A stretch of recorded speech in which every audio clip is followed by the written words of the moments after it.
મિત્રો આજે આપણે 75 વર્ષ થયા આઝાદી 75 વર્ષમાં આપણે શું પ્રગતિ કરી? 75 વર્ષમાં જો આપણે ચંદ્ર ઉપર પહોંચી શકતા હોઈએ, મંગળ ઉપર પહોંચી શકતા હોઈએ, ચંદ્ર ને મંગળ ઉપર જોઈ શકતા હોઈએ અહીંયા બેઠા બેઠા લાઈવ, પણ મિત્રો આ ભાજપના કુશાસનના કારણે અહીંયા પડેલા ખાડા કોઈને દેખાતા નથી. આજે ચારે બાજુ મોંઘવારી ચરમસીમાએ છે. પ્રકાશભાઈએ વાત કરી, લુખાઓ, ઊંડાઓ બેફામપણે ગામો ગામ બની ગયા છે ભાજપના લુખાઓ. અને મરજી પડે એવી રીતે આપણી ખેતીમાં વીજ થાંભલાઓ નાખે છે. તમારે અહીંયા આવ્યા નથી આવ્યા મને ખબર નથી. વીજના થાંભલાઓ નાખે, આપણે ના પાડીએ એટલે પોલીસને કે, કલેક્ટરથી હુકમ આવે, ચારે બાજુથી જાણે આતંકવાદી હોય એવું ઉભા પાકમાં થાંભલાઓ, વીજ થાંભલા, લાઈનો, કોઈ વળતર નહીં, કોઈ સિસ્ટમ નહીં. આમાં તમે ઊંડા જોશો ને તો બધા ભાજપના નેતાઓ, ગુંડાઓ, લુખાઓ છે ને એના કોન્ટ્રાક્ટ ચાલે છે. આજે ભાઈશ્રી હમણાં મંડળીની વાત કરી, ઈ તો બે બાદ લોકોને, ખેડૂતોને ખબર પડી હશે. તમે ચેક કરાવજો.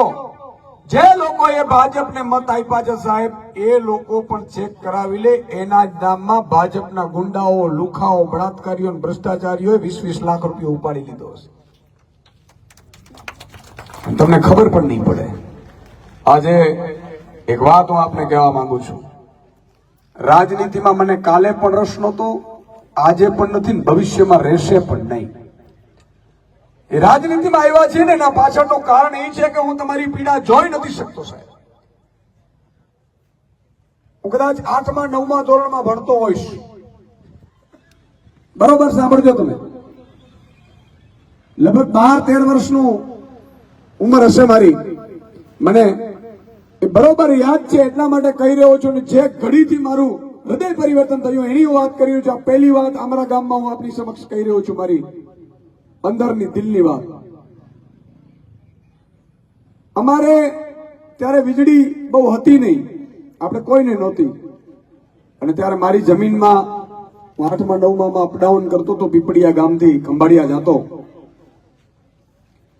તો બધા અમારા જે કાકા બાબાના દીકરાઓ છે એ લોકો થોડું શાકભાજી વાવેલું. એટલે અમે પણ ત્યારે ભાગ્યો નહોતો મળ્યો, એટલે મેં પણ મહેનત કરી અને 2-2.5 વીઘાની મરચી કરી હતી. શું કર્યું હતું? મરચી કરી હતી સાહેબ. 2-2.5 વીઘાની. હું ભણતો તો સવારે સ્કૂલમાં જાઉં 7 વાગે, 2 વાગે પાછો આવું છકડા રિક્ષામાં, અને સાંજે હું પાણી વાળું રાત્રે. અને મેં એવું નક્કી કર્યું હતું કે હું મારા બાપુજીને થોડીક મદદ કરું, હેલ્પ કરું. અને મરચીમાં હું દવા પંપમાં નાનો 12-13 વર્ષનો હોઈશ સાહેબ, પંપ આવતા ખબર હતો. હજી પણ પંપ છે, હવે તો ચલો સનેડામાં ચાલે છે. એ પંપે બાંધી મરચીને રાત્રે પાણી, દિવસે દવા છાંટતો, રાત્રે પાણી વાળતો. અને મરચી મને એમ થયું કે મારે મરચી કરવી છે. મારા કાકા બાબાના દીકરાઓ પણ કરતા, એટલે મને આનંદ થયો. અને સાહેબ ભણતા ભણતા મેં એ સમયે મરચા, લાલ અને લીલા મરચા હતા, 2-2.5 વીઘાની હશે. મરચા તૈયાર થયા, મરચાને ઉતાર્યા. એટલે અમે અને મારા અદાના દીકરા નક્કી કર્યું કે ભાઈ આપણે વેચવા જ આવી પડશે. મને તો કઈ ખબર નહોતી, એપીએમસી કોને કહેવાય ખબર નહોતી, ક્યાં વેચાય ખબર નહોતી, ક્યાં ભાવ મળે. 12-13 વર્ષ દીકરાને શું ખબર પડે? એટલે મારા બાપુજીએ કીધું કે તું ચિંતા ના કર, તું ભણવામાં ધ્યાન દે, પણ આ તો આપણા ભાગિયા કરી આવશે. બીજી જમીન ભાગમાં આપેલી હતી, પણ આ મરચી મને શોખ હતો એટલે મેં કરી હતી. જિંદગીની ટર્નિંગ પોઈન્ટ ક્યાંથી આવે છે ને એની હું વાત કરી રહ્યો છું. લોકો એમ કે છે ને કે ખેડૂતોના મસીહા નિશુદાનભાઈ ખેડૂતો માટે, ગરીબો માટે, વંચિતો માટે શું કામ આવ્યા છે ને, એ દિવસની ઘટના યાદ કરાવું છું તમને. સવારે 4 વાગે આગલા દિવસે મરચી ભેગી કરીને કોથળામાં ભરવામાં આવી. મને તો, કારણ કે આપણે કર્યું નતું, અને કોથળા ભરીને ઠાઠા રિક્ષામાં પોરબંદર લઈ ગયો. અમે લઈ ગયા સવારે લગભગ 3 વાગે નીકળ્યા હશું પોરબંદર. ત્યારે રસ્તા કકડતો જતા પોરબંદરમાં ત્યાં જઈ અને બેઠા હતા બધા. એટલે આ લોકો બેઠા હતા. એટલે હું પૂછું કે આ શું થઈ રહ્યું છે. મને કે હજી આપણો વારો આવશે, આપણો વારો આવશે, આપણો વારો આવશે. વારો જ ન હોય. હું નવો 12-13 વર્ષનો છોકરો. મેં કીધું વારો ન આવ્યો એટલે તો કે આપણો હજી આ વખતે આજે વાર નહીં, આપણે રાત રોકાવી પડશે. અહીંયા ઠાઠા રિક્ષામાં નીચે પાથરીને રાત્રે હોઈ ગયા અમે. બીજે દિવસે સવારે 3-4 વાગ્યાથી પાછું કંઈક લાઈનમાં ઉભવાનું હતું ને, એ લાઈનમાં પાછો ઉભા. એટલે મેં કીધું મારા તો થોડા ઘણા, એટલે ટાટા રિક્ષામાં બે ની અમારી મરચી હતી, 2 ભાઈઓની. એટલે મેં કીધું, એટલે ત્યાં પેલા હોય ને વેપારીઓ એપીએમસીમાં, એ વેપારીઓ મરચા જોઈને આમ કરીને કે તમારા આટલા ભાવ છે. મને ભાવ યાદ નથી સાહેબ. મેં દવા છાંટી હશે ને મહેનત કરી હશે ને એટલાય રૂપિયા મળ્યા નહોતા, એ મને બરોબર યાદ છે. તે દિવસે મેં નક્કી કર્યું હતું. મેં કીધું આ શું થઈ રહ્યું છે? આપણે આટલી મહેનત કરીએ ને ભાવે ન આવે,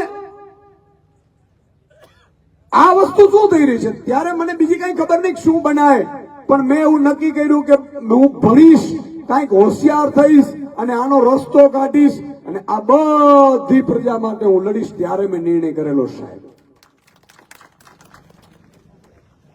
અને જ્યારે મને તક મળી, ઈશ્વરે ખૂબ એક ગામડામાંથી ખેડૂતના દીકરાને ક્યાં પહોંચાડી દીધો. પત્રકાર બન્યો, અમદાવાદ ગયો, અમદાવાદ ભણ્યો પત્રકારત્વનું. જામનગરમાં મેં એમપીસામાં કોલેજ કરી. બધું પછી વિચાર્યું કે કાંઈક આમાં બધું કોણ કરી શકે છે, તો કે પત્રકાર કરી શકે છે. તો મેં કીધું હાલો આપણે પત્રકાર બનવું છે. ખબર નહીં કોઈ પત્રકાર કઈ રીતે બનાય, પણ જનૂન હતું આપણે. અને સાહેબ અમદાવાદ જોવા માટે ગયો. મેં કીધું અમદાવાદ કેવું છે સાંભળજો તમે. કોલેજ કરતો તો અમદાવાદ, અહીંથી રાત્રે 10 વાગે બસમાં બેઠો, સવારે 5 વાગે પાલડી ઉતર્યો, ખબર જ નહીં ક્યાં જવાનું છે. મેં કીધું એડમિશન પેલા કોક આપણે આપે ને, કોઈક પત્રકારની જાણકારી, એના માટે ગયો હતો. હજી તો કોલેજ કરતો હતો, મારે આગલા વર્ષે એડમિશન લેવાનું હતું. મિત્રો ચેક કર્યું, ત્યાં એક મિત્ર અહીંયા જામનગરમાં રહેવા આવેલા, હું અહીંયા જામનગર રહેતો હતો નીલકમલમાં. તો અહીંયા એક અમદાવાદી છોકરાઓ 2 મહિના માટે આવ્યા હતા. એટલે એના નંબર લઈ લીધા. મેં સવારે પેલા પીસીઓ આવતા હતા, એમાંથી ફોન કર્યો. મેં કીધું અમદાવાદમાં આવ્યો છું પહેલી વખત સાહેબ, અને મારે ગુજરાત વિદ્યાપીઠમાં જવું છે પત્રકારત્વમાં એડમિશન માટે પૂછવા માટે. એટલે એ બિચારો આગે છોકરો હતો રદારીનો, મારી સાથે આવ્યો, બધું જાણકારી અપાવી.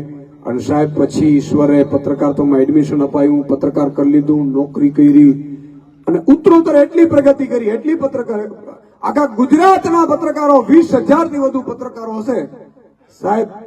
મહામંથન કરીને કાર્યક્રમ, ભગવાને જુઓ તો મને ચેનલ જ બનાવી દીધું. અને પાછો મારો શો આવતો તો મહામંથન, બધાને ખબર છે ને, કોને જોયું છે, જોતા હતા કે નહીં? એ શો આવતો તો, શો ચાલુ કર્યો તો ખેડૂતનો કોઈ શબ્દ બોલે નહીં ટીવીમાં કે આમાં, કે ખેડૂત ટીઆરપી નથી.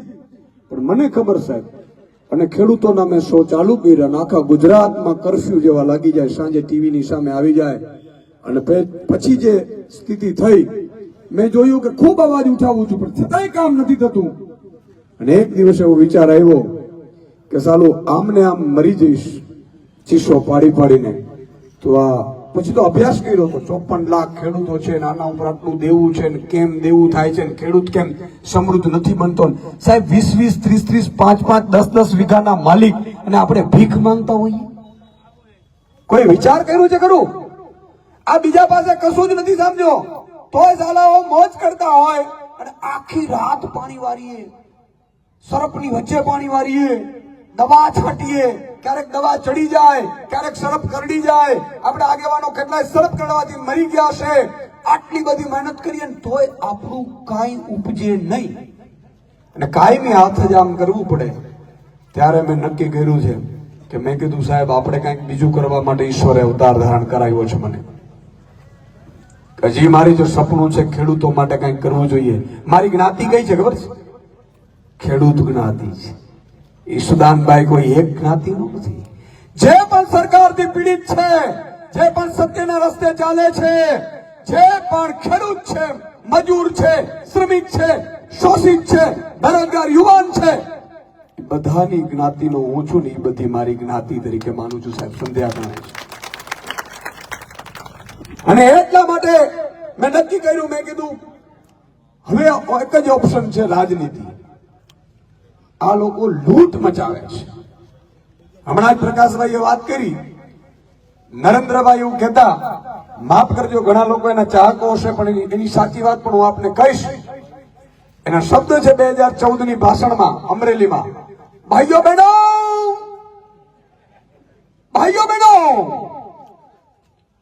મારે તમારા માટે એવી પાક વીમા યોજના લાવી છે, એવી પાક વીમા યોજના લાવી છે કે પાક ઉભેલો હોય ત્યારે નહીં, પણ ઉપાડી લીધો હોય ને પાથરા પડ્યા હોય મગફળીના, તોય વરસાદ થાય ને તોય તમને પાક વીમો મળે એવી બૂચ મારવાની વાત કરી.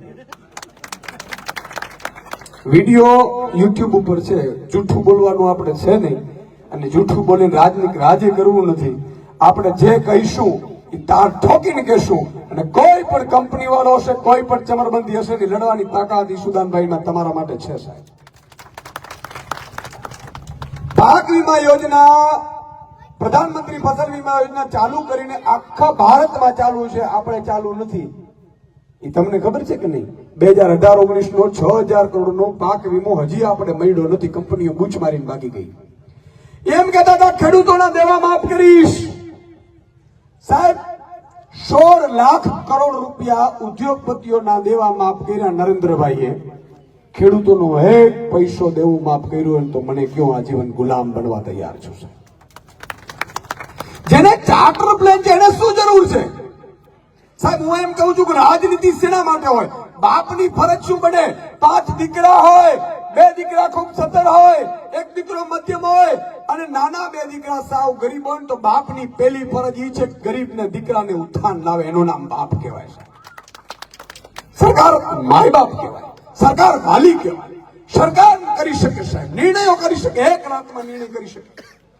તો મિત્રો તમે કલ્પના કરો કે એમણે ઉદ્યોગપતિ છે ને એ 50 ઉદ્યોગપતિના 16 લાખ કરોડ માફ કર્યા. ભારતના 16-17 કરોડ ખેડૂતો છે, એની ઉપર 21 લાખ કરોડનું કર્જ છે. નરેન્દ્રભાઈ જો બધા 16 કરોડ ખેડૂતોનું દેવું માફ કરી દેત ને તો તમારા મારા ખાતામાં 0 થઈ જાત. તો ઉદ્યોગપતિના માફ 50 ના ન કરત ને આપણા કરત ને તો તમારા મારા ઘરે દિવાળી થાત સાહેબ. આપણે કરવું જ નથી, આપણે ખબર જ નથી. આપણે બસ આગેવાનો આવે, કમળને બટન દબાવવાનો છે.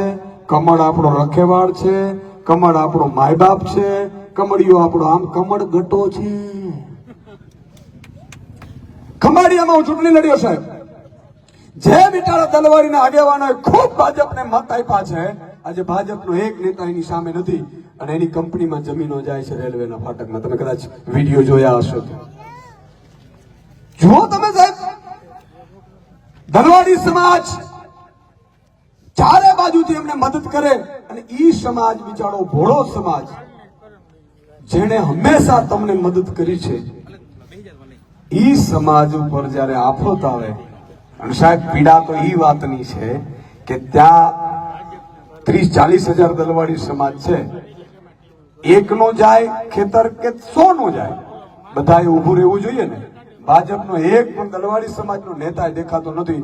મને કીધું કે ઈશુદાનભાઈ તમારે આવવાનું છે. મેં કીધું ઈશુદાનભાઈ આજે તમારા માટે મરવા તૈયાર છે ને કાલે મરવા તૈયાર છે, કોઈએ ચિંતા કરવાની જરૂર નથી. હું બેઠો છું. કોઈ પણ સમાજ હોય સાહેબ, દલવાડી સમાજ હોય, આહિર સમાજ હોય, પટેલ સમાજ હોય, કોરી સમાજ હોય, ઠાકોર સમાજ હોય, દરજી સમાજ હોય, પ્રજાપતિ સમાજ હોય, કોઈ મોચી સમાજ હોય, કોઈ પણ નાના સમાજ હોય, મોટા સમાજ હોય, ગરીબ, વંચિત, શોષિત, પીડિત અને બેરોજગાર છે, જે સરકારની સિસ્ટમથી પીડાય છે ને, એને હું મારો સમાજ કરું છું, ગણું છું. કોઈ ઉદ્યોગપતિની મારે જરૂર નથી. અને ઉદ્યોગપતિને અહીંથી જાહેરમાં કહું છું કે તમારામાં તાકાત હોય ને એટલું મારી સામે લડી લેજો.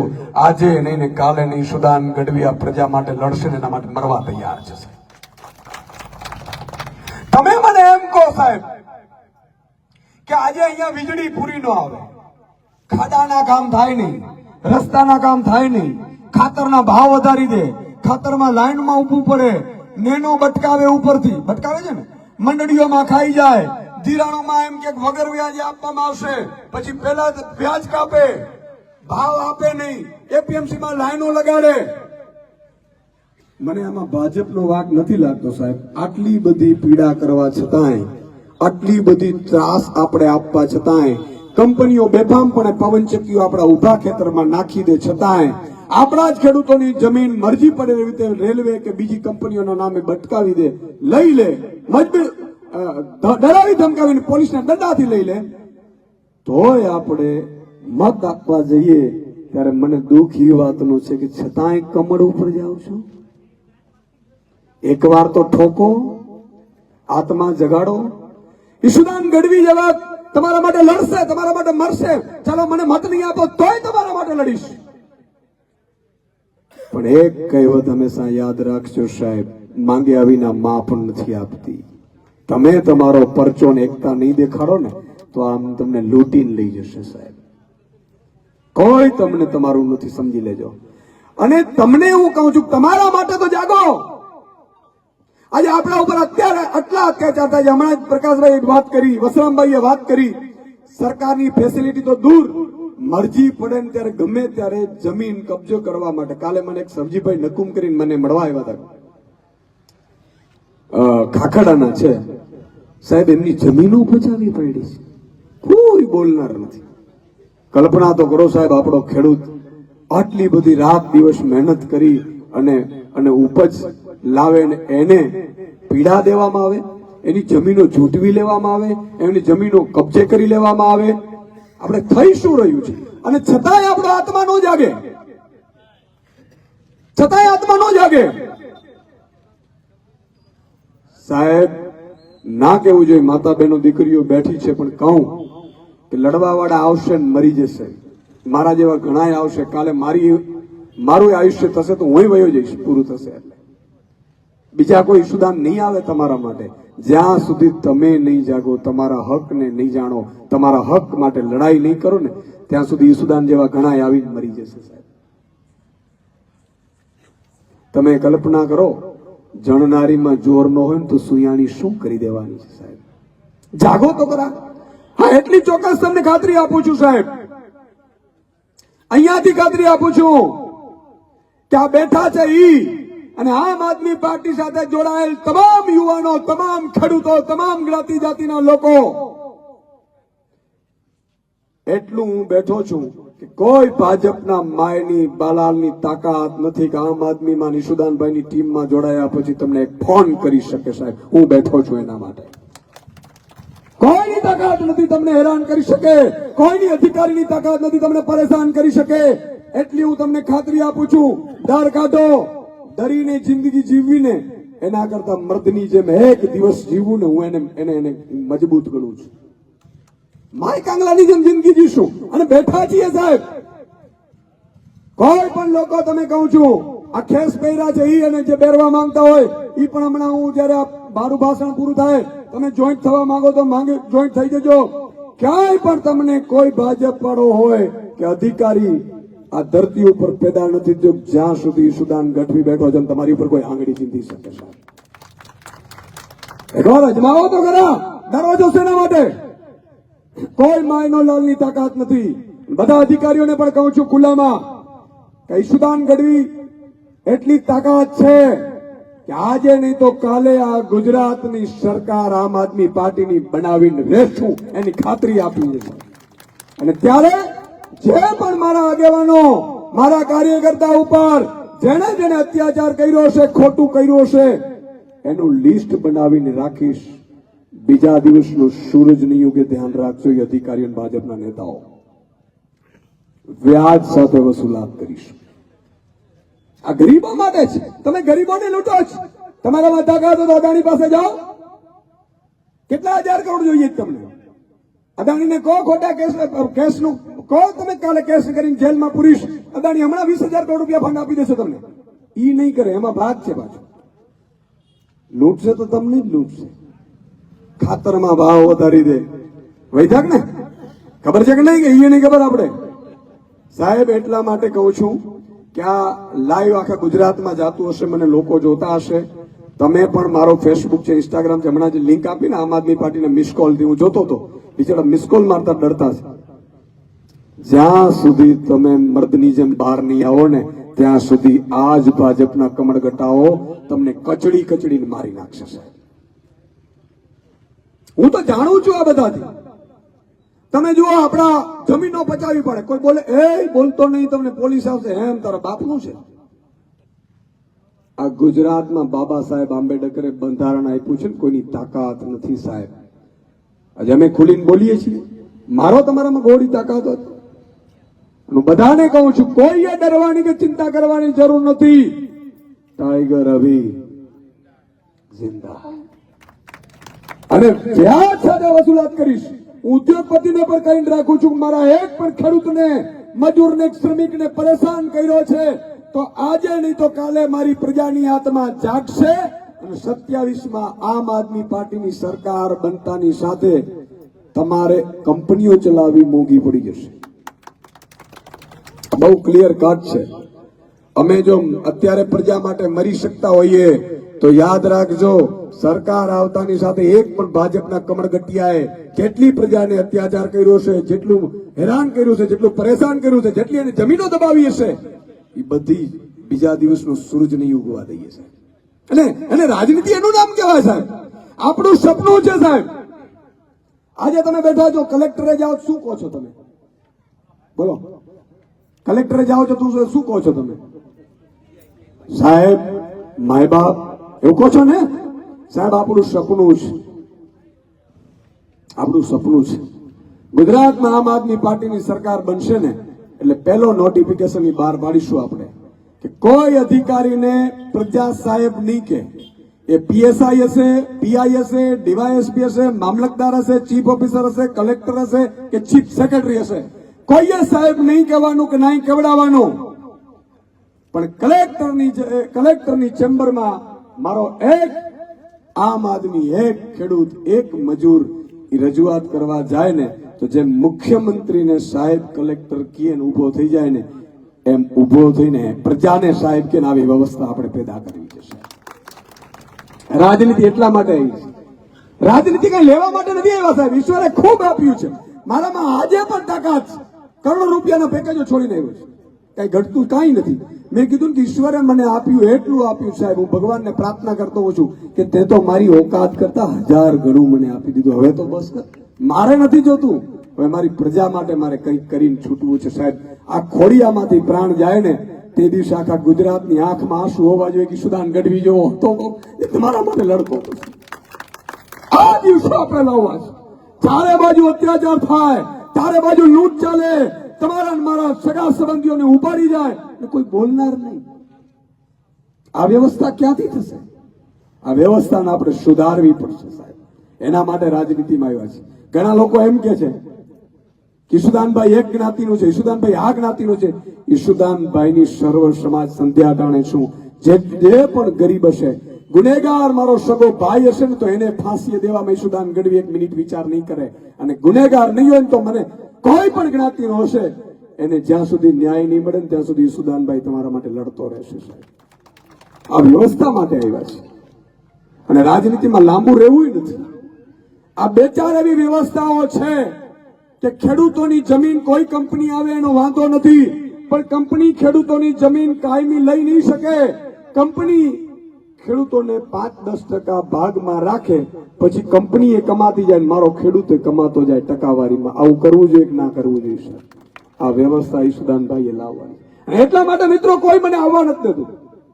હું છૂટાવું નહીં એના માટે હજારો સેંકડો કરોડ રૂપિયા વાપરે, જ્ઞાતિ જાતિના આગેવાનોને ઉતારી દે, મને કોઈ ચિંતા નથી સાહેબ.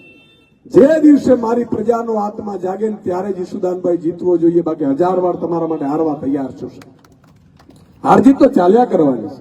આ ઉદ્યોગપતિઓ પાસે એને એમ છે કે આ ઈશુદાનભાઈ આવશે તો અમને આમ કરી દેશે, 80% સ્થાનિક રોજગારી અપાવશે. સાહેબ આજે તમારા મારા દીકરાઓને કોઈ દીકરીઓ નથી આપતા ગામડાઓમાં. આ વાત સાચી છે ને? આપણે એમ લાગે દીકરો એકદમ રૂપાળો હોય, સારો હોય, લાગતો હોય, બહુ મજબૂત છે, કોઈ વ્યસન નથી, મસાલો પણ ન ખાતો હોય, દારૂની વાત તો અલગ, અને છતાંય આપણે ક્યાંક સગાઈ કરવા જઈએ એટલે કે શું કરો છો તો ખેતી, કે અમે હમણાં અમારે દીકરી દેવાનો વિચાર નથી. એને ખબર છે ખેતીમાં કઈ વરવાનું નથી ભાજપના રાજમાં. પછી એમ કે મારો દીકરો ભણે છે, પેટે પાટા બાંધી કરીને મારો કિશોરભાઈ એ દીકરાને દીકરીને ભણાવે, દીકરાને એમ કે બેટા ગાંધીનગર જા, તૈયારી કર, એની ફી ભરે લાખો રૂપિયાની, અને છતાં પછી સગાઈ કરવા જાય. દીકરો શું કરે કે દીકરો પરીક્ષાની તૈયારી કરે છે. શેની? તો કે સરકારીની. એટલે દીકરીની મમ્મી એના દીકરીની પપ્પાને બોલાવીને કે સરકારી ભરતીની તૈયારી કરે છે, ભાજપના રાજમાં ક્યારેય ભરતી આવવાની નથી, પેપર ફૂટી જવાના છે, આ દીકરાને અપાય નહીં. દીકરો કુંવારો રહીએ. આ વાત સાચી કે નહીં? આપણે એમ ચાલો આપણામાં વાંધો હશે કમાય નહીં, ભાજપના કારણે આપણા દીકરાઓ વાંઢા છે, અને વાંઢાનું સંગઠન બનાવવામાં આવે ને તોય ભાજપ પડી જાય. આ વાત હું સાચું કહું છું. આ કોઈને એમ લાગશે કે સુદાનભાઈ કેવી વાણી વાપરે છે, પણ સાચી વાત કરું છું સાહેબ, પીડાની વાત કરું છું. ઘનશ્યામભાઈ સાચું કે નહીં? વિચાર કરો, મારા ઘનશ્યામની પણ આ પીડા છે. તો મારું કહેવાનું આપને એ છે કે આપણો દીકરો ખૂબ સારો હોય, બિચારો એટલો સારો હોય, એટલો સારો. આપણે એમ થાય કાંઈ ઘટતું નથી, ભાજપ છે એટલે નથી મળતું. કારણ કે મિત્રો આમ આદમી પાર્ટીની પંજાબમાં સરકાર આવી છે, 3 વર્ષ થયા છે, 55,000 સરકારી નોકરી ભગવત માને આપી છે. આ ઈશુદાનભાઈ અને આમ આદમી પાર્ટીની સરકાર આવશે, હું આપને ખાતરી આપું છું, એક જિલ્લો કે તાલુકો એવો નહીં હોય કે જ્યાંથી તમારો મારો દીકરો સરકારી નોકરી વગર લાગવગે ચેડો ન હોય ને લાખો રૂપિયા કમાતો ન હોય. સાહેબ આ સપનું આપણે સેવીને આવ્યા છે.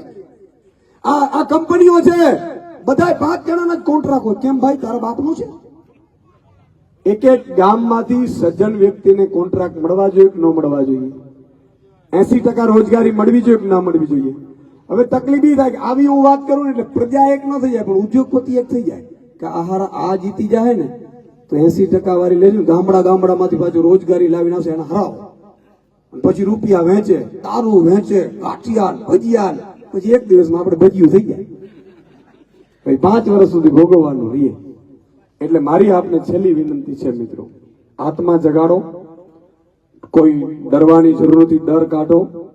કોઈ માયનો લાલ અહીંયા તાકાત નથી, મુખ્યમંત્રીની પણ તાકાત નથી કે તમે સાચા હો ને તમારી ઉપર આંગળી ચીંધી શકે. અને આ મંડળીઓની વાત છે, પ્રકાશભાઈને હું વસરામભાઈને કહું છું, આખી ટીમને કહું છું, મયુરભાઈને બધાને, ઘનશ્યામભાઈ તમે પણ આખી ડિટેલ કાઢી લ્યો. જ્યાં સુધી લડવું પડે ત્યાં સુધી ઈશુદાનભાઈ લડવા તૈયાર છે. પણ સવાલ એટલો છે કે જે ગામમાંથી, સાંભળજો આ સવાલ છે બાજુ, જે ગામમાંથી 2 ખેડૂતને પણ નુકસાન થયું હોય તો એ આખું ગામ આત્મા જાગીને એને એક દિવસ માટે પણ બોલવું ને આવવું પડે. આ એકતા કરવી પડશે આપણે. આ કરવી પડે કે ન કરવી પડે? એને કહેવું પડે કે આજે મારી મંડળીમાં ગયું, કાલે તારે જશે. આપણે એવું ખબર થાંભલો આવ્યો, આ તો કિશોરભાઈ નામ આવ્યો, ઘનશ્યામભાઈ નામ આવ્યો, મારા નથી આવ્યો. આપણે હું કર્યું ને એટલે 54 લાખ ખેડૂતો, એનો પરિવાર 5 ગણો તો 2.5 કરોડ મતદારો થાય.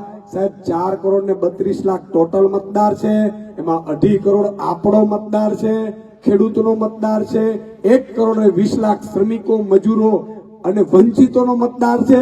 તો કલ્પના કરો, 4 કરોડ 32 લાખ માંથી 4 કરોડ મતદારો આપણા છે. 4 કરોડ માંથી મોટા ભાગના બટન કમડિયા ઉપર જાય અને પછી 5 વર્ષ સુધી પીડાય. આની એક જ દવા છે, ભાજપ જૂની હતી નથી.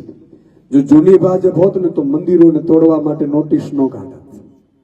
વાત સાચી છે? આ જૂની ભાજપ હોત તો ગૌચરો ગાય માતાના ગૌચરો છે દબાવત નહીં. આજ ભાજપ જૂની હોત તો ભાજપના લુખાઓ, ગુંડાઓ આ કોન્ટ્રાક્ટરો લઈને ચારે બાજુથી ત્રાહીમામ પોકારી દીધું છે, ન થાત. એક બીજો સપનું છે મિત્રો, છેલ્લી વાત કરીને મારી વાત પૂરી કરીશ, કે ગુજરાતની અંદર આપણી સરકાર આમ આદમીની, તમારી મુખ્યમંત્રી 7 કરોડ જનતા હશે. આમ આદમીનું જે પણ મુખ્યમંત્રી હશે ને એ તો ખાલી વ્યવસ્થાનો ભાગ હશે, પણ તમને ફિલિંગ થશે કે હું પણ મુખ્યમંત્રી છું. માનો પીએસઆઈ ત્યાં ગયા, પીએસઆઈ ને ફોન કર્યો એટલે પીએસઆઈ શું કરશે? જી સર. શું કહેશે? જી સર. તમારું નામ બોલો તો. જી કાનજી સર આવું કે એટલે મજા આવે કે ન આવે? સાચું બોલો, મજા આવે કે ન આવે? ગલગલિયા થાય. તમે આમ પીએસઆઈ ને કે પીઆઈ ને ફોન કરો, મામલતદાર ને ફોન કરો, ક્યાંથી બોલો છો? તો કે અમારા ગામથી બોલું છું. કોણ બોલો છો? તો કાનજીભાઈ. તો જી કાનજી સર બોલો, શું કામ હતું? એટલે કાનજીભાઈ ગલગલિયા થાય કે ન થાય? એને એમ થાય હવે હારી આઝાદી સાચી આવી ગઈ, અંગ્રેજોની ગુલામી વહી ગઈ. એટલે પીએસઆઈ ને કે કલેક્ટર ને સાહેબ કહેવાનું જ નથી હોતું ભાઈ. આ તો ભાજપ પડે ખો ખાલી નાખી. અને ભાજપના મંત્રીઓ કહેતા હોય સાહેબ આમ સેના સાહેબ માલિક નોકર છે, પ્રજા માલિક છે. તો વ્યવસ્થા એવી લાવી છે કે ગુજરાતમાં કોઈ પણ જગ્યાએ તમને અન્યાય થયો હોય, મોબાઈલમાં એક નંબર આવશે, મિસકોલ નંબર, જેમ આ મિસકોલ છે એવો મિસકોલ નંબર હશે. મિસકોલ માર્યો એટલે તમે એમ કહેશો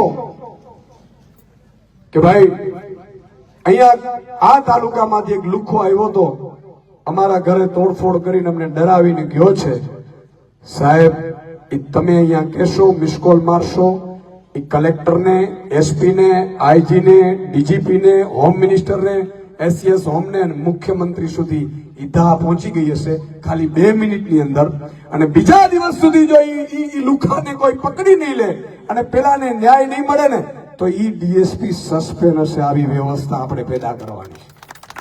તમારે કોઈ લાગવગની ઈસુદાનની જરૂર નથી કે ઈસુદાનભાઈને હું ફોન કરું, ઈસુદાનભાઈ મને હોસ્પિટલમાં લઈ જાય, ઈસુદાનભાઈને હું ફોન કરું, ઈ એફઆઈઆર કરે. કોઈ જરૂર નથી. મિસકોલ મારો અથવા ઓનલાઈન એફઆઈઆર લખો.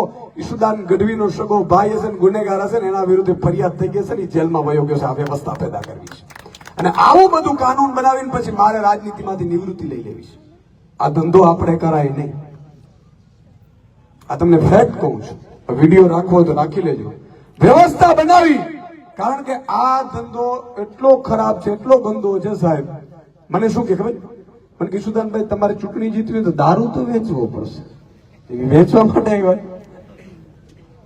કોઈ ખોટું કરવું નથી. અને હું એટલા માટે ખોટું નથી કરવું કે મારે અહીંયા ભૂંડ થઈને આવવું નથી બીજી વાર આ ધરતી ઉપર. આ બહુ ક્લિયર છે. મોક્ષ મેળવવું છે. ઈશ્વરે ખૂબ આપ્યું છે.